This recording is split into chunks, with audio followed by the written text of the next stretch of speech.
কি আর বলবো, কারো নজরই লেগে গেছে মনে হয়। 2 দিন আগেও আমি এরকম একটা কেক পাইলাম যেটা একদমই নষ্ট হয়ে গেছিল ওপরে।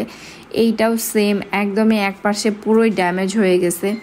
এইটা আসলে কোনো ডেলিভারি ম্যানের হাতে নষ্ট হয়নি, সত্যি কথা বলতে এইটা আমার কাস্টমারের হাতেই নষ্ট হয়েছিল।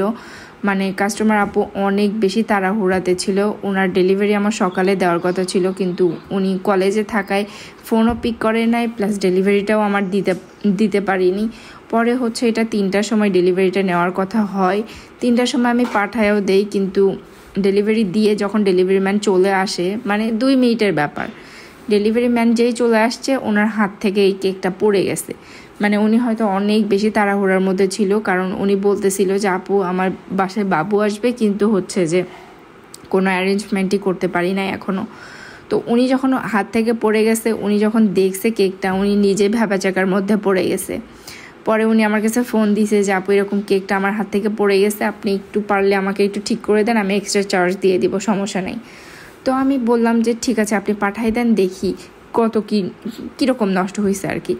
আমি প্রথমে দেখেই আমি নিজেই ভ্যাবাচাকার মধ্যে পড়ে গেছি যে এইটা আমি কি করব। আমি ফার্স্টে ভাবছিলাম যে স্পঞ্জটাও মেবি বানাইতে হবে, কিন্তু না, স্পঞ্জটা ঠিক ছিল। প্রথমে দেখে মনে হচ্ছিল যে স্পঞ্জটাও ড্যামেজ হয়ে গেছে। আমি স্পঞ্জটা কোনো মতে এঁটে ভেতরে দিয়ে ঠিকঠাক করে আমি ক্রিমটা দিয়ে দিলাম, কারণ ওপরে কোনো ক্রিমই নেওয়া যায়নি, সব কিছু ফেলে দেওয়া লাগছে।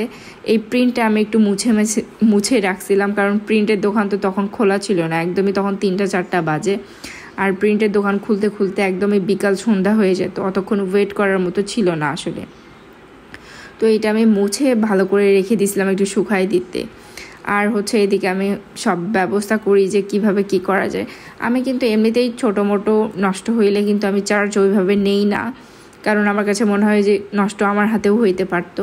কিন্তু এইটার না একটু বেশি নষ্ট হয়ে গেছিলো, কারণ ডেলিভারি ম্যান 2বার গেছে, 3বার গেছে ওনার বাসায়, 2বার গেছে আমার কাছে, একবার আসছে, তো 3বার ঘোরপাক খাইতে হয়েছে। তো এটার জন্য একটু এক্সট্রা চার্জ আমার নিতেই হয়েছে, প্লাস আমার ওপরে কোনো ক্রিমই নেওয়া যায়নি। এই কেকটা নিয়ে প্রথমেই আমি অনেক হ্যাসেলে পড়ছিলাম, অনেক কিছু করে আমি কেকটা বানাইছিলাম।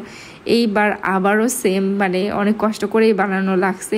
এই জন্য আমি সামান্য মাত্রায় যে কিছু এক্সট্রা রাখছিলাম, যাতে আমার একদমই লস না হয়, কারণ ওপরের ক্রিমটা একদমই ফেলে দেওয়া লাগছে, এটা নেওয়ার যোগ্যই ছিল না একদম, কারণ যেহেতু ক্রিম আর কেক একদম মিক্স হয়ে গেছিলো।